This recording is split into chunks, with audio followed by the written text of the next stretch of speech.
Sinta-te saudade, irmão angolano. Seja muito bem-vindo a mais um A500 Podcast. Eu sou o Anderson 500 e hoje terei comigo um grande amigo, um companheiro de muita longa jornada, Carlos Lewis Serviço Cecílio. Professor, licenciado em Ciências de Educação pela Universidade de Catiavala Buila, pós-graduado em Administração e Gestão Escolar e mestre em Comunicação, Marketing e Publicidade. Não te esqueças de seguir o canal, ative o sininho para receber todas as notificações que nós tivermos aqui no canal. É nóis e vamos a isso.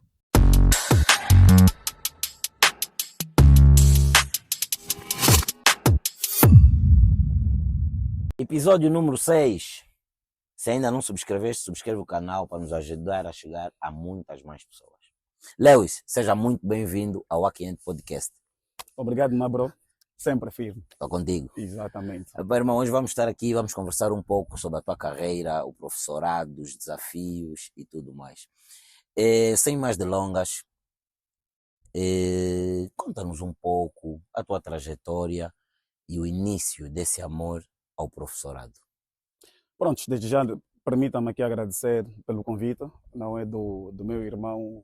Temos uma longa estrada, mais de 25 anos de irmandade. De irmandade.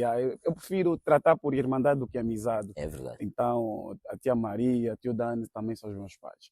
Amém. Pronto, a nossa ligação começou já lá desde o escotismo, e é no escotismo que também parte a minha ligação para a educação. Na verdade, eu começo, inclino para a educação depois de fechar a minha licenciatura, não é conforme fizeste muito bem a apresentação. Eu fechei a licenciatura em 2011, 2012, e no mesmo ano também teve o concurso público. Nunca foi minha vontade de ser professor, nunca fez parte, mas diante do contexto, não é? O contexto levou-nos a inclinar para ali. Primeiro, eu sempre quis fazer direito. Não é porque os meus amigos e tu sempre diziam que eu falo muito essas coisas todas. Todo mundo queria isso, fazer advocacia. E naquela altura, nós aqui em Benguela só tínhamos duas instituições privadas, a Lusíadas e o Piaget. Pronto, o capital dos velhos não respondia. Não é o para custo da mensalidade. Exatamente. Então nós vamos para, naquela altura, Agostinho Neto, mas depois evoluiu para Catiavala Buila.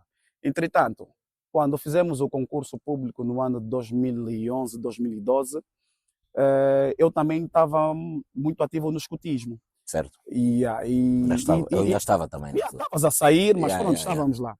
Então eu fui eleito como presidente do Comitê Fórum Jovem do Escotismo, não é aqui na região de Benguela. E naquela fase eu também faço concurso no Ministério da Educação e passo. Mas senti a necessidade de falar ao público, transmitir o conhecimento com mais rigor.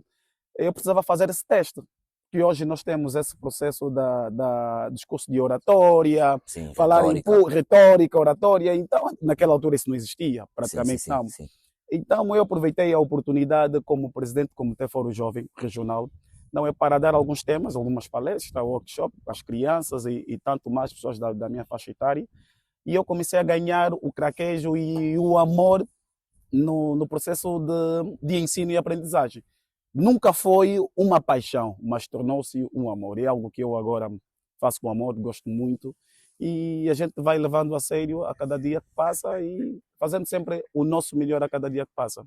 Estás no professorado há taxativamente quantos anos? Olha, eu entro no Ministério da Educação em 2012, estamos assim fazendo as contas rápidas, 14 anos. 14 anos, já é uma vida. É uma vida. 14 anos é uma vida. É uma longa estrada. Estrada muito grande. E em 14 anos, de certeza que muita coisa melhorou. Algumas, se calhar, ficaram conforme já estavam há 14 anos. E pronto, eu imagino que não deva ser fácil os desafios do dia a dia durante esses 14 anos. Quais foram ou quais são os desafios que mais te marcam e que tu mais gostarias de ver eles ultrapassados? Olha, deixa-me contar uma história. Ao longo desta caminhada, eu tive um dos meus maiores desafios foi encarar o primeiro dia de aula numa sala.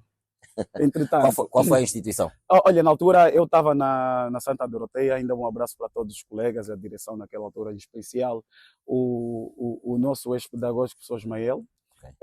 Pronto, então eu deveria ter 22 anos, acredito, 22 ou 23 anos. todo pequeno, raquítico, então com Peso a bata, mosca. com peso mosca, com a bata toda grande que, pronto, não comprei, então tive que pegar a bata da mãe, na altura, ela porque está ligada à área da saúde, e eu caminhava até a sala de aula. Eu fui para a turma dos adultos, o primeiro dia de aula para a turma dos adultos. E a turma era constituída por 45 estudantes. Incrivelmente que pareça, 75% dos estudantes tinham idades superiores à minha naquela altura. E eu caminhando, passando pelo corredor, passava os alunos todos, e as meninas sempre muito mais solidárias, não é? E acolhedoras. Uma delas disse: colegas, vamos já entrar, porque o professor está a chegar. Uma voz lá no fundo diz: ele não é o professor, esse é o nosso colega, só lhe mandaram levar o livro de ponto. Eu estou a passar a ignorar essa mensagem. Logo no primeiro dia? No primeiro dia de aula, mas aquilo a refletir o que é que eu vou falar com esse pessoal, porque você olhava para o tamanho dos estudantes e era muito, muito superior aos meus, depois a idade, as barbas começaram a sair naquela fase, eles já tinham barba, alguns já eram chefes de família, então tu tinhas que vencer todo esse desafio. Certo. Entrei na sala de aula, entrei lá logo na sala de aula, comecei a encarar e alguns faziam de pirraça, entravam mesmo, você já começou a falar, mas pronto, mas conseguimos vencer consegui vencer eles pela mensagem que levei e naquela altura, permita-lhe que diga isso, foi na fase também eu perguntei a eles se conheciam Barack Obama, não é? Na altura presidente dos Estados Unidos, e todo mundo conhecia, e eu deixei-lhe a seguinte mensagem: qual foi o slogan da primeira campanha de Obama? Se calhar também nem lembras. Não, eu já não lembro. Não é mais. Foi Yes, we can. Yes, we can. Yes, we can. Então, peguei desta frase, comecei a trabalhar com isso. Fizeste o teu alicerce. Exatamente. Dali comecei a trabalhar, levei a questão de acreditar aí. E os rapazes, não é que hoje grande parte são colegas, levaram aquela mensagem até os dias de hoje. E ficou sempre o slogan: grande prof. E a gente vai caminhando até os dias de hoje. Ok. Lewis, quando eu falei sobre... essas foram situações que você viveu no aprendizado ao lecionar. Exatamente. E no aprendizado ao lidar com as condições de trabalho. Quais foram aquelas que você encontrou há 14 anos e quais são as que tens hoje em dia? Olha, nós quando estamos a falar sobre o processo de ensino e aprendizagem aqui em Angola, é um calcanhar de aqueles que nós temos na questão dos materiais, os meios de ensino. É um problema muito sério. Eu, graças a Deus, as escolas que eu passei são escolas que têm as condições mínimas para se poder lecionar. Mas eu tenho colegas, não é, que vivem situações muito drásticas no processo de ensino e aprendizagem. Vou te dar um exemplo bem prático.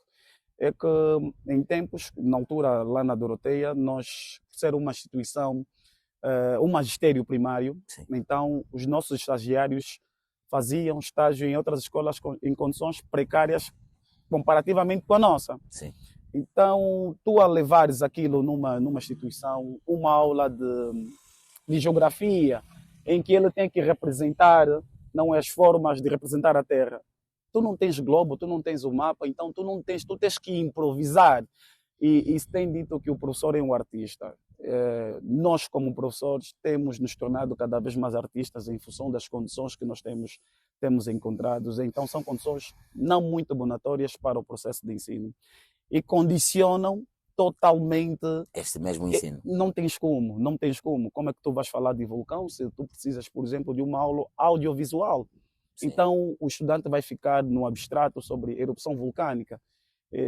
Então, as condições são ainda precárias, precisa-se de mais investimento, precisa-se de melhores condições para que nós possamos ter um processo de ensino e aprendizagem de maior qualidade e para que os alunos saiam simplesmente do abstrato para o real. Para o real. Exatamente. Então, são situações muito difíceis. Sim, com isto que acabaste de nos contar, é por isso que o gap, muitas das vezes, entre o ensino público e o ensino privado é muito grande. Porque, por exemplo, falaste de uma aula audiovisual, normalmente as instituições privadas têm condições para fornecerem uma aula audiovisual aos alunos? Perfeitamente. Tu nas escolas estatais, ter uma aula audiovisual, o professor tem que criar as condições. Eu, quando dava aula, sempre que tivesse que dar uma aula audiovisual, eu tinha que levar, fui obrigado a ter o meu próprio projetor. O meu computador faz parte do processo dos meios de ensino, Sim. não é de um professor, então o computador é pessoal. Então fui obrigado a investir um projetor, então o custo torna-se um bocadinho elevado e então você vai fazer um esforço muito mais acentuado para que possa transmitir da melhor maneira, não é, para os estudantes, e nem sempre nós temos condições para tal, sim. nem sempre. Agora, eu que amo, que quero mais do que fazer bem, então fui investido um bocadinho mais em mim e no meio de ensino. Ok, há pouco tempo falaste da dificuldade que é criada quando os meios para o ensino também não são os mais convenientes.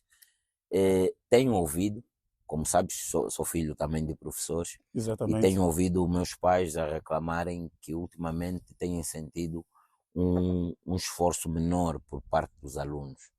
Eu gostaria de saber o seguinte, Lewis, como é que tem sido para ti lidar com os alunos da nova geração, a nível da gestão da própria vida acadêmica deles e a entrega para o ensino? Olha, a relação com a nova geração é muito desafiante e ao mesmo tempo também acolhedora. Por quê? Porque a nova geração hoje está dotada de todas as informações. Ok. É uma geração muito mais informada, muito mais conectada, porque as informações estão todas ali. Então o professor, mais do que pegar o processo de ensino, não é transmitir o conteúdo, eles têm tudo ao seu dispor. Então precisa da questão da empatia. A empatia é muito mais importante, porque a nova geração, hoje, incrivelmente que pareça, tem muitos problemas. Mas o problema não está na questão do conhecimento, da aquisição do conteúdo. O conteúdo está ali. Hoje, se calhar, temos mais conteúdo do que ontem, né? Hoje temos as inteligências artificiais. Ok. Se tivermos que falar, por exemplo, de qualquer deficiência, procura primeiro emprego, qualquer temática, tu colocas da inteligência artificial e vai te passar aquilo tudo. Certo. Mas agora o problema não está sobre o conteúdo ali, está como tu vais transmitir o conteúdo. E ali entra na questão de como é que o estudante vai criar empatia com o professor. Ok. Porque mais do que você transmitir o conteúdo na nova geração que ele já tem, ele domina aquele processo todo, porque ele consegue com grande facilidade. Ele pede o programa, tu apresentas o programa, mas ele pega aquilo, atira numa inteligência e lhe dá todo o conteúdo. E é aí onde eu tenho partilhado com os colegas e tenho dito sempre que tiveres que entrar numa sala de aula, tu tens que ter o domínio do conteúdo. Porque este é um processo. Sim. Quando tu tens domínio do conteúdo, tu consegues lidar com qualquer questão. E depois, nós somos jovens, os jovens gostam muito de testar. Os adolescentes testam. Fazem questões que eles já têm a resposta. Sim. Por exemplo, eu dava aula em instituições privadas, então nós temos essa capacidade de conversar muito com os estudantes. Não que eu não faça também isso nas instituições estatais. Então nós vamos conversando e cheguei a um nível que os alunos pediam, olha, professor, hoje nós vamos falar sobre a vida. Ok. Então, quando eu dia que eles lançassem o tema e eles cada um apresentava o tema, ok, vamos falar sobre esse tema. Eles apresentavam cada situação que você consegue perceber que este estudante tem muita dificuldade em casa. Tem problema de relações com os pais encarregados. Tem a relação de empatia entre pai e filhos. Então, eu já há uns 5, 6 anos entrei numa das salas, não é? Se calhar os meus alunos, o dia que verem este vídeo, não é, alguns se vão identificar. E cheguei um bocadinho atrasados e encontrei os alunos a conversar e pronto, era na altura que passava aquele episódio, o programa no Cubículo dos Tuneses. Então aquilo passou uma febre para a cadeia televisiva angolana. Angolana, sim. Exatamente, entretanto. Então, uma colega perguntou a um colega, como é, assististe? Ele disse, não assisti, não sei o quê, porque o meu pai chegou, então tive que tirar e aquilo chamou-me a atenção. Eu a preencher o livro do sumário chamou-me a atenção. Peraí, como é que é a relação com os seus pais? Eu perguntei aos rapazes, o meu pai quando chega, eu saio, o meu pai não sei, quer dizer, cada um começou a dar a sua desculpa. Desculpa. No fundo não é desculpa, a contar a sua história. Sim, cada um contou a sua realidade. E o senhor iluminou-me e disse, filho, a tua aula hoje é para falar sobre isso. Esquece o material didático. Esquece o material didático, esquece, não sei o quê. Eu peguei o telefone e disse, então, Hoje, cada um vai ligar para os seus pais. Não é? Aquele que tem menos intimidade com o pai ou com a mãe, ou que tiveres menos intimidade, vai É este que vai ligar. deixar só uma mensagem. Yeah. Pai, eu te amo. Só esta mensagem. Yeah. Anderson, tu não tens a noção do impacto que teve, não é? Esta mensagem com muitos encarregados. Yeah. Eu dizia, pegava o número dos pais, ligava, alto-falante, os alunos não falavam nada, só tu a falares com teu pai. Pai, liguei simplesmente para dizer que eu te amo. Tu tinhas todo tipo de reação. Todo tipo de reação. Yeah. Alguns que você conseguia perceber que existe uma relação muito estreita entre pais e filhos. E outras diziam, fizeste o quê na escola? Queres o quê? Yeah. Ah? Queres o quê? Fizeste o quê? Então, quando chegas a casa, não, mas eu só liguei para dizer que eu te amo. Tu ouvias o aluno chorar em plena sala de aulas.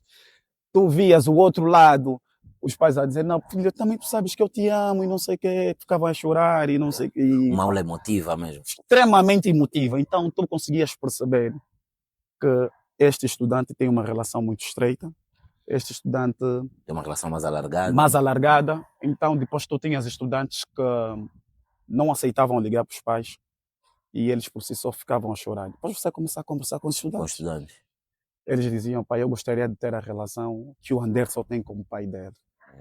Eu gostaria de ter a relação que a fulana tem. Eu não consigo falar com o meu pai, porque o meu pai, quando é só 7 pedras, o meu pai é só, não sei, a minha mãe é só, não sei o quê, porque eu não queria, você é o problema de todos, você é a razão de todos os problemas. Ficar em casa. Você, então, nós como professores, acabamos por receber determinado, quer dizer, acabamos por ser uma almofada para os alunos. Certo. Nós temos estudantes que quando tocasse o sino da saída, eles ficavam tristes. Porque se calhar o único momento bom dele do dia estava terminado. Mano, tu não tens como, porque ele está a sair da paz de espírito que é na instituição, agora vai para uma realidade totalmente dura. São residências onde tu tens que o pai e a mãe não dormem junto, o pai e a mãe é só palavras obscenas. Você vê estudantes a cada coisa que falavam. Contavam, é duro. E eu, pronto, tu acompanhaste bem há tempos quando teve que deixar a instituição, como os alunos. Conforme a despedida que eles fizeram foi, então, sentiu-se que não era só ensino. Não. Aliás, não era só ensino didático. Exato. Era também ensino para a vida, né? Exatamente. Sim, e parabenizamos-te, né? Exatamente. Eu completei há 13 dias mais um ano de vida. As felicitações que eu fui recebendo dos meus alunos. Então você sentia que aquilo era totalmente impactante, quer dizer, não é simplesmente um professor. Sim. Então essa mensagem que nós fomos recebendo ao longo dessa caminhada, nós conseguimos deixar ali uma sementezita, conseguimos deixar a questão do amor, da empatia. Sim. E eu tenho dito sempre aos meus colegas, não é só bater. Você passa o conteúdo, mas também precisas ouvir, porque aquele estudante tem uma situação que tu precisas perceber. Lewis, desculpa ter te cortado. Nós estamos a falar de uma geração que, por tudo que se apresentou aqui, hoje consegue ter a capacidade de chegar ao professor e contar coisas que vivem em casa. Nós os dois, quando estivemos na classe que você leciona, nós não tínhamos essa capacidade. Não que nas nossas casas viviam-se maravilhas, ou que viviam-se infernos, não. Mas nós não tínhamos essa capacidade de o fazer. O que eu quero perceber é, e quando deparas-te com alunos com situações extracurriculares, como é que ainda assim consegues salvaguardar o aproveitamento acadêmico deste mesmo aluno? Olha, ali entra um elemento muito simples. Nas instituições privadas, primeiro dia de aula, eu gosto de conversar com meus alunos, fazer com contas, trabalhar com contas. Quanto é que é a tua mensalidade? 50 mil. 50 mil vezes 10 meses que eu normalmente o que se paga. Já são 500 mil quase. Sim. Pagas transporte X, pagas não sei o quê. Agora imagina esse valor, porque tu podes ficar em volta, um ano letivo pode ficar em volta para um estudante em 800, 900 mil quase. Ok. Então imagina este investimento que o teu pai faz e tu não tens um aproveitamento positivo. Certo. Olhamos para essa vertente. Então nós começamos a olhar a ele e dizendo que os pais vão. Os pais não são Não eternos. são eternos, sim. Então é necessário que tu te apliques, Para que tu poder dê o teu aproveitar. máximo e sempre que tu precisares, o professor está aqui para conversar consigo. Yeah. O professor está aqui para conversar consigo. É, Nós vamos trazer-lhes mesmo um pouco a realidade. trazemos a realidade. Eu tenho alunos, eu tenho mensagens, se te mostrar, tenho mensagem de alunos que dizem: você é o pai que eu não tive há não sei quantos anos. Ok? E deve ser duro. Muito duro. Tu recebes informações confidenciais de estudantes. Os pais não têm noção. E eu sempre que reuni-se com os pais encarregados da minha turma, assim, eu dizia que vocês não conhecem os vossos filhos. Tenho alunas que diziam: professor, eu comecei a namorar e não sei que não consigo falar para o meu pai nem para a minha mãe. Mas estou a falar para o professor. Lewis, e pelo que me estás a contar aqui hoje, são duas experiências. Tens experiência com a parte estatal e tens experiência com a parte privada. Exatamente. Na parte estatal, para começar, na parte privada, para começar, as turmas já têm menos alunos. Então a capacidade de apresentar mais argumentos e dar mais atenção a cada um é mais fácil e bem mais simples. E nas instituições públicas, como é que lidas com a pergunta é a mesma, mas em instituições públicas? É muito mais difícil. E tu acabaste de dizer muito bem. Numa instituição privada, tu podes ter em volta de 15 a 20 alunos. Numa sala de aula? Raramente será acima de 20. É muito difícil numa sala de aula. Mas numa instituição estatal, teres abaixo de 40 estudantes, isso é uma benção. Yeah. Abaixo de 40 estudantes é uma benção. E depois entra na questão da própria dificuldade. Tu tens estudantes que tu imagina que tu das aulas, entras às 7 metros, estudantes que vivem sensivelmente a 20 km da sala de aula, a 15 km da sala de aula. Ele até pode viver a 10 km, mas tens o processo não é da alimentação. Por isso hoje fala-se muito da questão da merenda escolar. Sim. Então, tu tens estudantes que estão a chegar em casa, mas na sala de aula já está cansado. Ele chegou, sala de aula, já está cansado, está sujo. Então, tu tens que contextualizar. Sim. O processo de ensino e aprendizagem tu não é totalmente linear, tu tens que contextualizar.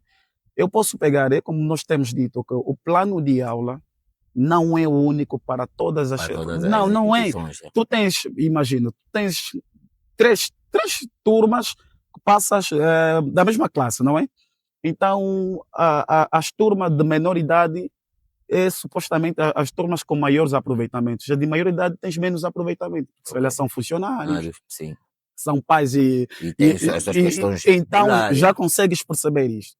Neste processo, então tu tens que ter esta atenção. Sim. Agora, nas instituições estatais, nós temos muitas dificuldades, porque o estudante tem muita dificuldade mesmo para a sua locomoção, tens dificuldade de alimentação, dificuldade de aquisição de material didático.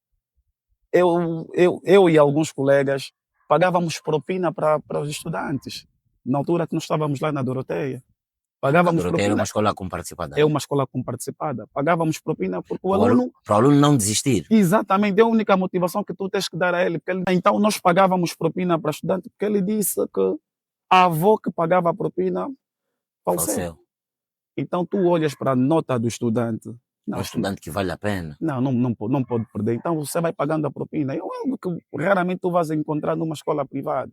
Então este estudante tu tens que mostrar a ele que a escola é a única riqueza que ele tem. O único caminho que lhe sobrou. Não é uma certeza que ele será rico. Sim, mas é o caminho. Conhecimento é poder. Entretanto, aproveite. Então nós estamos aqui, vamos dar sempre aquele suporte para que tu consigas atingir os teus objetivos. Não é sinônimo que tu serás rico, mas tens meio caminho andado para que tu possas ser independente. E íntegro, no fundo, né? Exatamente. Então, não queiras viver a realidade que tu vives no teu bairro. Sim. Então, entretanto, nós vamos sempre aportando isto, porque as escolas estatais nós temos muitos problemas. Eu quando estou a dar aulas aqui na centralidade, e eu converso com os meus alunos, tenho uma boa parte dos meus alunos aqui em volta da Lixeiras e companhia. Eu peço sempre para contar histórias. Ele disse: prof, aí na banda o que acontece? Prof. Histórias do dia a dia duras. Então você sente que o dia a dia deles é totalmente diferenciado com a realidade dos estudantes se olharmos para as instituições privadas. Sim. Não tens como comparar. Sim, ok? então, E ali também entramos na questão do aproveitamento. sim. Claro que também não é linear, não é? Uhum. Tens pessoas aqui que dedicam-se muito, Muito, e são tem muito, aproveitamentos muito bons. independentemente das situações. Acho que hoje, mais do que ontem, lidas diretamente com aquilo que são alunos não tão bem a nível físico, porque não comeram mesmo. Tu não tens como, tu olhas que o aluno tem dificuldade, eles, professor, não posso correr. Por quê? Professor, eu não tomei pequeno almoço. Quer dizer, pequeno almoço já é o nosso tempo, não Yeah, matabichei. yeah, não me Não cheio. matabichei. Yeah. Professor, não posso fazer educação física porque não tenho tênis. Tu vais mandar o aluno à rua. É fazer mesmo descalço. Epá, mano, tu tens que criar aí meio termo para Sim. aquele, senão ele nunca vai fazer. E eu tenho dito sempre, olhando para a minha realidade agora aqui, eu tenho muitos alunos que não fazem educação física porque por ser um período oposto em relação ao dia normal de aula, mas se ele estudar de tarde, educação física de manhã. Estuda de manhã, educação física de tarde. E o período da manhã, grande parte olhando para o sexo masculino, eles estão estão na mecânica, aprender mecânica. Para poder fazer algum. Ele diz assim, Mas professor, estamos a falar de uma faixa de mais ou menos quantos anos? mano, estamos a falar de 14, 15, 16 anos, ok? Os meus alunos, em grande parte, e eu falo sempre isso, procuro fazer com que eles saiam da caixa. Eles aqui têm um estilo de vida meramente limitado, que aqui o sonho é ser mecânico ou ser taxista. Uma boa parte. São os heróis da banda, né? Na banda, o taxista e o mecânico são os camaradas que mais laifam. Yeah. Ok? Têm dinheiro todos os Todos dias. os dias. Ok? É que estão sentados nos locais de convívio mais tempo, com mais capacidade Não de pagar. não tens como. Agora com a febre dos motoqueiros, Sim. as nossas filhas dedicam-se muito aos motoqueiros. Os nossos motoqueiros. E apelo já que não é aos pais encarregados de educação que colocam os filhos aos motoqueiros para terem muita atenção. Não vamos generalizar, mas em grande parte nossos motoqueiros são muito irresponsáveis.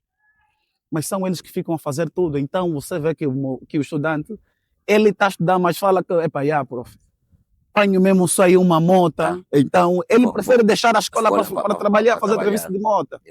Então você consegue ver como é que o sonho dele, a visão dele de vida totalmente, quer dizer, existe uma parede ali. Ele não consegue enxergar o horizonte. Há um aluno meu que disse, prof, agora estou quinado. Eu disse, por quê? Porque aos finais de semana eu sou cobrador. O aluno disse O aluno. Então tu tens alunos que eles ficam condicionados e ele diz, professor, eu agora estou quinado porque eu sou cobrador aos finais de semana. Eu disse, professor, porque eu todos os sábados e domingos, eu tenho 5.000 kwanzas para cada um desses dias, então quer dizer que tenho 10.000 kwanzas. Tive um aluno que disse, prof, eu não consigo fazer educação física porque eu estou a trabalhar ali numa oficina mecânica e eu é que custeio meus estudos. Então primeiro tenho que ir trabalhar para conseguir ter algum comum para depois Mano, não tens como, você tem que conversar com ele. Então, pronto, nós percebemos isso, não é? Tens que contextualizar, percebemos isso, mas uma vez, pelo menos não no mês, passa para... tens que vir. Yeah. Ou então tens que fazer uma prova oral, escrita. Lewis, em média, cada turma tem educação física quantas vezes por semana? Uma vez por semana. Uma vez por semana. É insuficiente, porque nós é uma disciplina que é muito banalizada. Incrivelmente parece ser muito banalizada, mas é extremamente importante, é muito banalizada. Nós não temos meios. Os nossos alunos têm problemas de coordenação motora. Tu dizes esquerda, ele vai dizer, por ele ser destro, vai dizer que a minha esquerda é essa. Ok?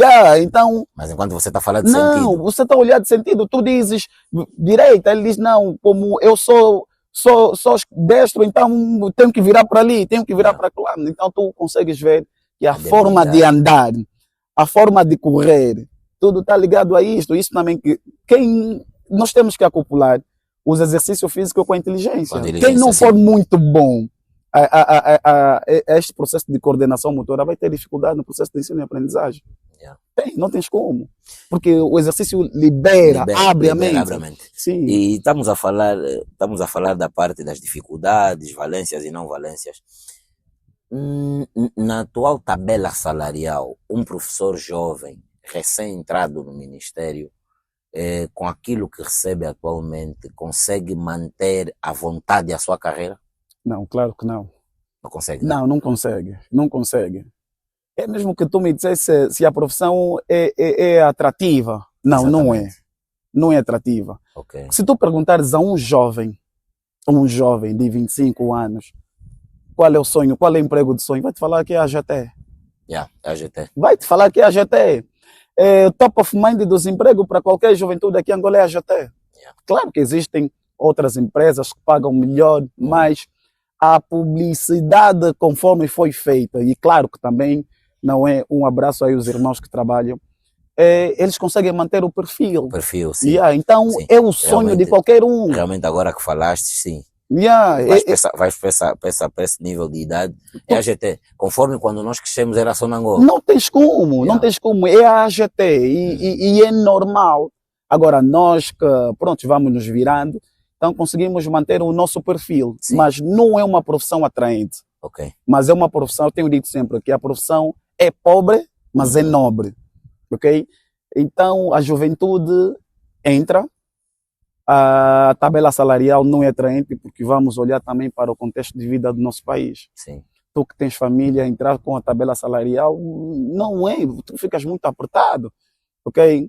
Então, hoje por hoje, percebemos que precisa-se investir mais para que a profissão ganhe seja valor, seja seja valorizada, valorizada. porque acaba por estar intrinsecamente ligado. Um professor, se manter um perfil altamente aceitável, o próprio aluno e a própria sociedade olham diferente para o professor e a sua própria E profissão. não tens como.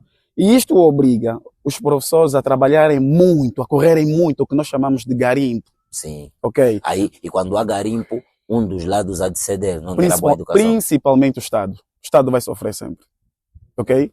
E atenção que o Estado paga mais do que o garimpo, porque normalmente as instituições privadas exploram-te mais do que o Estado.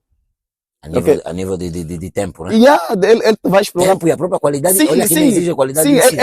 ele vai te pedir que tu estejas lá tempo integral, porque é uma prestação de serviço. Aula dada, aula paga.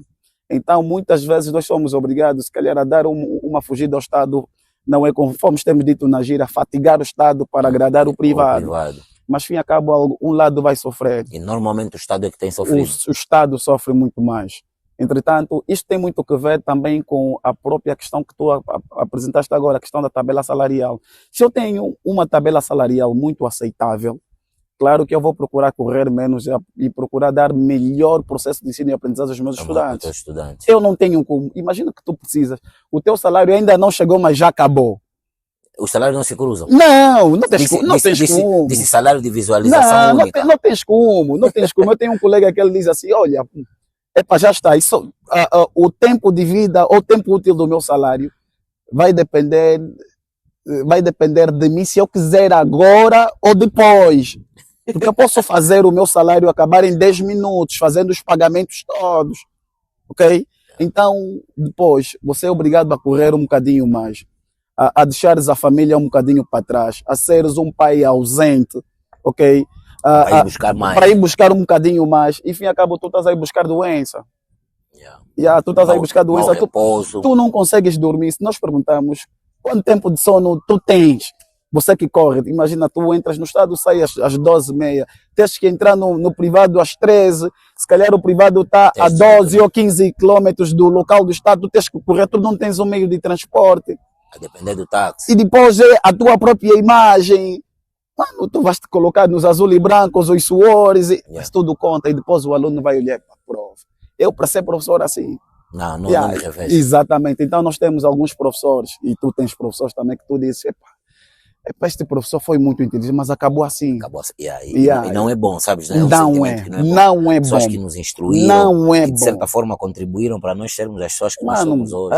A profissão mais nobre que nós temos é a educação. Ninguém é alguém sem passar pela educação. É verdade. Desde o presidente da República até se calhar a profissão mais simples, teve sempre um professor. E nessa questão da relação professor, eu apelo aí ao Estado também para olhar com olhos de ver a esta profissão, porque nós temos dito que uma sociedade, só é sociedade que se tem uma educação muito mais coesa. Mais coisa. Yeah. Muito bem dito. E desculpa lá ter Não, fica à vontade. Yeah. E nós temos dito sempre, não é? Qualquer situação, não, a escola é a segunda casa. E nós terminamos sempre que a escola será a segunda casa quando a casa for a primeira escola. Entretanto, nós temos que apoiar, nós temos que dar mais valor à profissão, Sim. não só na questão salarial, mas também as condições de trabalho. Ok? É colocar a escola onde tu tens estudante, porque um estudante não pode percorrer inúmeros quilómetros para chegar ao local de ensino. A mente está cansada. Não tens como. Então, a profissão fica literalmente banalizada porque ela não é valorizada olhando pela questão salarial que tu apresentaste. E a questão salarial, em parte, faz o perfil ou estilo, conforme nós temos dito na gira, o lifestyle daquele cidadão. Por isso é que tu vais perguntar aos jovens aonde é que eles querem trabalhar. Não querem ser professor. Não querem. Pronto, a profissão começa a ser, não é a base. Ele era professor, mas depois vai terminar no empreendedorismo, eu não sei. Era professor, depois terminou na AGT, era professor, depois está nas finanças, está no Ministério não sei onde, quer dizer, começam ali, mas depois fogem. Quer dizer, vão imigrando sempre para outras áreas. E é o que não se espera, porque é muito quadro que fica, que foge. Sim. Então temos essa questão. Caríssimo pais e encarregado de educação, nós temos que ser muito mais, presente no processo de ensino e aprendizagem. Claro que nós temos a questão laboral, mas nós temos pais que até certo ponto deixam a desejar. Existem pais que nem a classe dos filhos sabem. Que classe o filho está a fazer? Não tem noção nenhuma, mas ainda o meu filho, reunião de pais e encarregados, ele chega, ele estuda aqui, mas qual é a classe? O pai é que está a fazer essa questão. Vê só ali, o João Domingo, ele não tem noção. Então tu já tens mínima noção de como é que é o ambiente naquela casa. Exatamente. Yeah. Então, caríssimos pais e encarregados, a responsabilidade do processo de ensino não é só a escola. Porque a primeira educação é lá em casa. Então, não atirem a bola toda para a escola. E repito, a escola será a segunda casa quando a casa for a primeira escola. Então, deem o vosso máximo. Acompanhem, de vez em quando passam nas instituições e procurem saber como é que é o desempenho dos estudantes. O pai nem sabe quem é o professor do seu filho. Sim.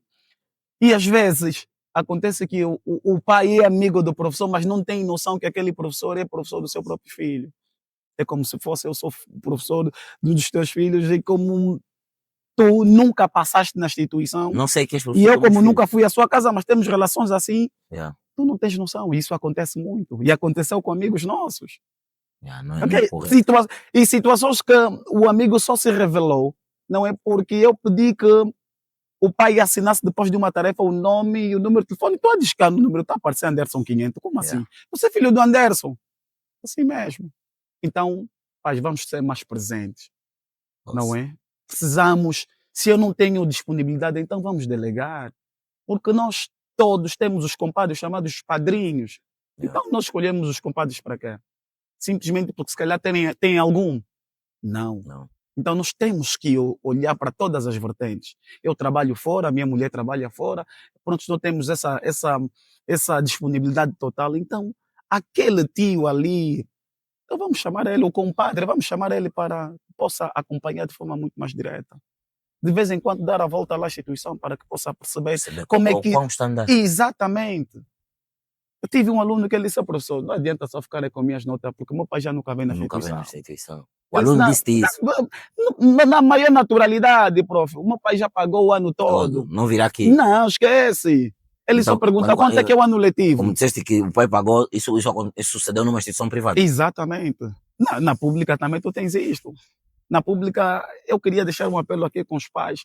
Nas instituições públicas, hoje nós temos a questão das comparticipações. E as instituições públicas, principalmente aquelas que não são orçamentadas, precisam do apoio dos pais pelas comparticipações. Os pais não pagam. Se o pai não dá uma comparticipação que anual é 1.500 kwanzas. Anual? Anual. Quer dizer, trimestralmente são 500 kwanzas. Se tu não consegues dar 1.500 kwanzas, não é para que A possas ter, participação não é uma escola muito mais asseada. asseada para o teu próprio filho. Não estás nem aí para as reuniões, porque É aquela verdade. carteira onde tu estás a sentar, se tu não dares os 1.500, não vamos conseguir fazer manutenção Manutenção nela. dessa mesma carteira. Yeah, então tu tens esses elementos todos. A escola está limpa porque nós estamos a pagar esse processo ali, o pessoal de limpeza. Lewis, agora que tocamos, né, na condição dos pais fazer o acompanhamento dos seus filhos, qual é, em média, a lotação de uma reunião de encarregados de educação? Olha, deixa-me dar só um exemplo para que nós agora tivemos aqui no estado, não é? Hum, Tivemos uma reunião com pais encarregados. A minha turma são 50 estudantes. 50 estudantes. A reunião com pais encarregados na minha turma eram 12. Então, quer dizer que Nem nós 50%. nem um terço, percebes? Nem um terço apareceu. É complicado. Muito, muito complicado. E nós Descomplicado de verdade. falamos sobre isso. Aquilo eu perguntava, a tua apareceram quantos? Olha, a minha ainda apareceu 17. A tua não, apareceu 7. Nós estamos a falar com turmas com 45 a 50 estudantes. Então tu não consegues ter uma metade dos pais encarregados. Então tu tens essa noção, consegues perceber isto sobre a questão do acompanhamento dos pais encarregados de educação. É Porque, muito complicado. E sem extremamente complicado. falarmos que a educação é o futuro de uma nação. Não tens como, não tens educação, não tens uma nação, não é, coesa, uma nação próspera se não tiveres uma educação. Como deve ser. Exatamente, Ok. exatamente, Lewis, estamos a caminhar para o fim da nossa entrevista exatamente. e de dizer-te que está a ser muito bom. Estamos todos aqui a levar uma aula de civismo, mesmo se posso assim dizer. Obrigado. Temos muita coisa para trabalhar no nosso país, focados na educação. Mas eu não gostaria que terminássemos sem tu deixares um apelo a quem nos ouve e ainda tem o sonho de ser professor e na escolha desta profissão ver nela um vetor para ajudar o nosso país a desenvolver. Eu queria que fechasses com algo parecido, que é para quem está do outro lado ouvir-te e continuar a alimentar o seu sonho de ser professor no nosso país. Obrigado, Anderson. Eu tenho dito sempre, não é? Mais do que fazer bem. Porque nós não podemos trabalhar com a formalidade. Epa, eu vou só comer assim, vou só fazer assim como tenho ali a coisa mais simples, então vou só fazer para que as pessoas percebam que eu estou a fazer. Não. Nós temos que ter a capacidade, chama-se a arte de fazer bem as coisas. Não fazer o bem, é fazer bem. As coisas. Ok? Sim. Temos que ter essa capacidade, desta arte de fazer bem as coisas. E eu tenho dito que não é só para os professores, mas é para todos nós. Ok? Tu estás a fazer o teu melhor ou o possível. Certo. Não é o melhor do mundo. Sim. Mas é o melhor enquanto não tiveres condições melhores para fazer melhor ainda. Muito bem dito. Ok? E eu repito, estás a fazer o teu possível ou o melhor. Não é o melhor do mundo, mas em todas as vertentes. Mas eu ser o melhor nas condições que tu tens, Sim. enquanto não tiveres condições melhores para fazeres melhores ainda. Yeah. Então é sobre isso que nós queremos terminar, passar esta mensagem, porque acreditamos que nós conseguimos impactar em todas as vertentes quando nós damos o nosso melhor, tanto na educação, na saúde, lá no Ministério da Defesa, em qualquer setor. Servidão pública. Em qualquer setor da vida. Então, se tiveres a fazer, se te foi confiado uma missão, não faça o possível. Dê o teu melhor. Ok? Sim. Mas é o teu melhor em todas as vertentes, com as condições que tu tens. Quando chegar às melhores condições, vai ser um cotidiano para si. Então, estás pronto para dar exatamente. o teu 120%. Exatamente. Faça sempre o seu melhor com as condições que tu tens, enquanto não tiveres condições melhores, para fazer melhor ainda. Então, esta é a mensagem que eu deixo, o apelo, e agradecer o A500. Estamos abertos para as próximas conversas. Conversas muito amenas. Ok. Yeah. Meu irmão, meu camarada, mais uma vez, muito obrigado. Quando falamos de educação no nosso país, é um assunto sensível, porque mesmo ele sendo débil, mesmo ele tendo as suas dificuldades, ele ainda tem as suas valências, e nas valências formaram homens como você, Obrigado. que hoje em dia instrui centenas, milhares de outros angolanos. Eu que falo, hoje sou fruto também da educação, filho de professores, e mesmo com as dificuldades todas que passamos, nós hoje estamos aqui porque houve alguém que Exatamente. deu o seu melhor, mesmo sem ter as melhores condições, para que um dia, quando chegassem as melhores condições, ele desse o seu 120%. Exatamente. Não tem outra Lewis, coisa. mais uma vez, meu irmão, de coração, muito obrigado pela presença. Obrigado, eu. E você que nos assistiu, não te esqueças, ponha um gosto, partilhe. Este é o A500 Podcast. Ninguém desiste ainda. É nós. Tchau, tchau. Paz and love.